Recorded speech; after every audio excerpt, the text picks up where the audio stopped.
Yes. My introduction to John was because it goes long before John. I ever met John, because Deborah Hill, I worked with Deborah Hill, Dean Cunny, Ray Stella, who was the camera guy, and Don Behrens, who was the production manager, and a lot of the crew members on a lot of independent, low-budget films before Halloween. And as we worked in low-budget films, we kind of progressed into the studios doing television, day television, and feature films and stuff like that. So we were really close friends with Deborah Hill. And when I used to do second unit and coordinate some of these low-budget films, Deborah Hill was my AD, and she would keep me out of trouble and crossing the line in photography. And very sharp lady, one of the most impressive ladies I ever worked with. I think she did a lot to push the women as directors and producers and writers into the business of it, and you could see the energy that this lady had was unbelievable. We're all insecure in the film industry, looking for our next job. The unfortunate thing, years go by working with Dean and Don and Deborah and keeping in touch. I was working on Police Story down in Los Angeles, and I got a call through my answering service, Teddy, and they asked me if I could make it over to Hollywood, where they were actually filming it that night. They were filming on 2 houses off of Sunset Boulevard, and if I would come over there because they had some problems and they wanted me to work, and they knew that, and they didn't have time because they had only 7 days left on the film. They had, Tommy can tell you about the production of, like a low budget represents at $300,000 with a small crew of great guys, but you still have production problems. You have distribution problems, executive problems, and when, where, when are we going to get this in the can, when are we going to edit? So it becomes a very pressured thing. So fortunately, I got there late that night, and Tom came out of the house, and they showed me the craft service table.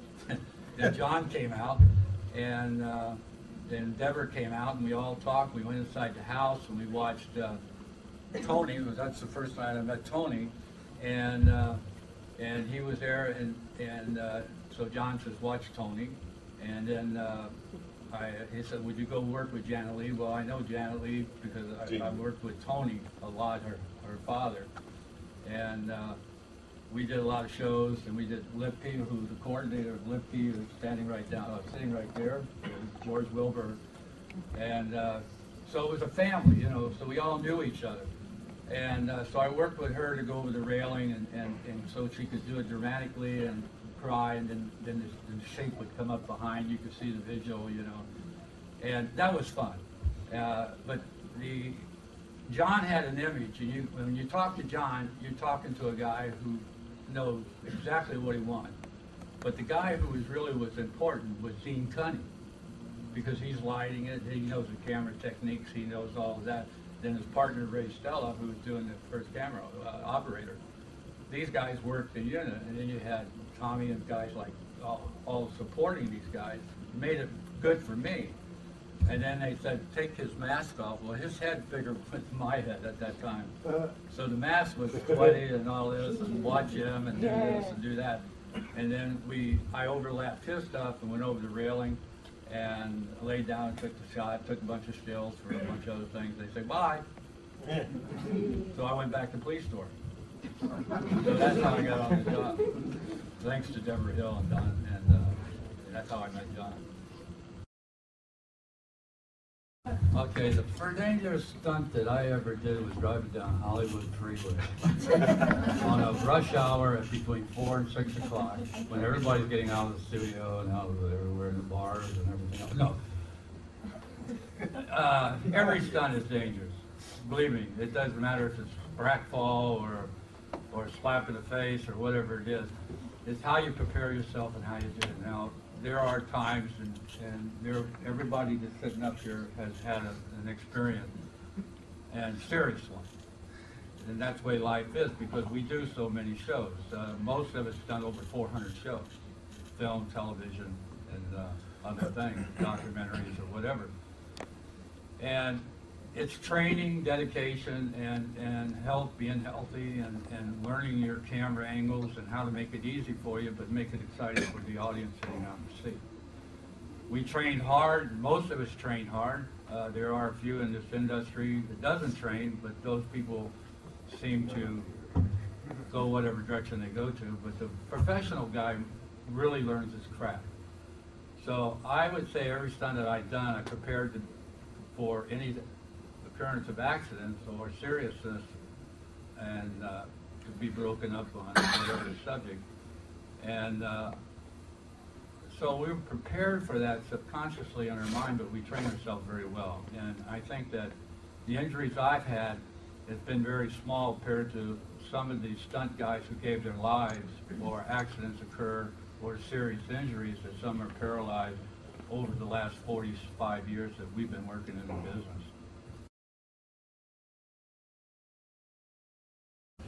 When I find it, first time we saw it, we screened it at Director Guild. Yeah. And right. we had a party there, and I don't know how, when you go to a screening, everybody, the crew and the family and everybody is sitting there and they're all talking, shaking hands, because, it was a long trench work for the crew and family, the way the hours and all this stuff. So when we got there, I met Deborah, and Deborah was this other lady, and she said, well, after the party we'll all talk and we'll have funny, because they had champagne or whatever and hors d'oeuvres. And so we all eventually went into the Director Guild screening room, and it was packed. I don't know how these people got there, but they're look and lose, or they wait out in the front door and hoping that they can walk in with the celebrities or whatever. And the place was packed.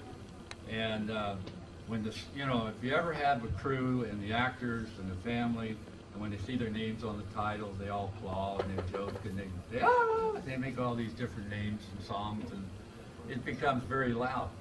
But I got to tell you, once the show started, everybody settled down and started watching, and you could hear them breathing, and you could hear them, and you could see the women going like this, or whatever the subject back, and it was just really neat screening, and it was a good turnout.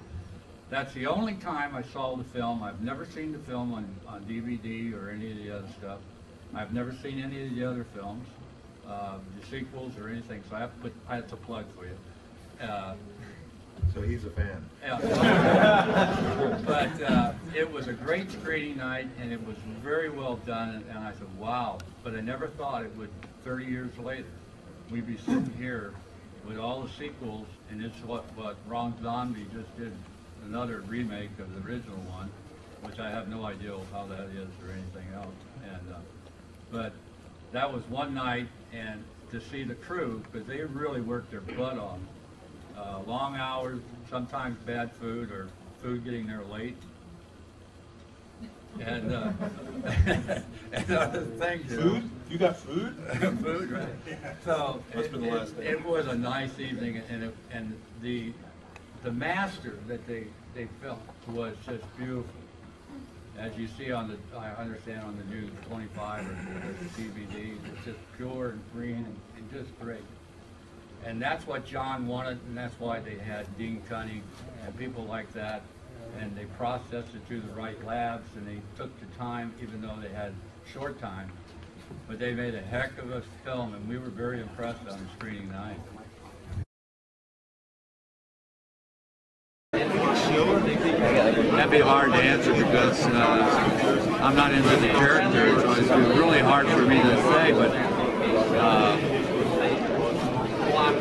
I'll be watching you or something like that, or because that's what he did. He stopped, and so I would have to really think about it because right off the top, the only thing I would say is I would be watching you, or I'd be, something in that area. Thank you much. You got me on tape.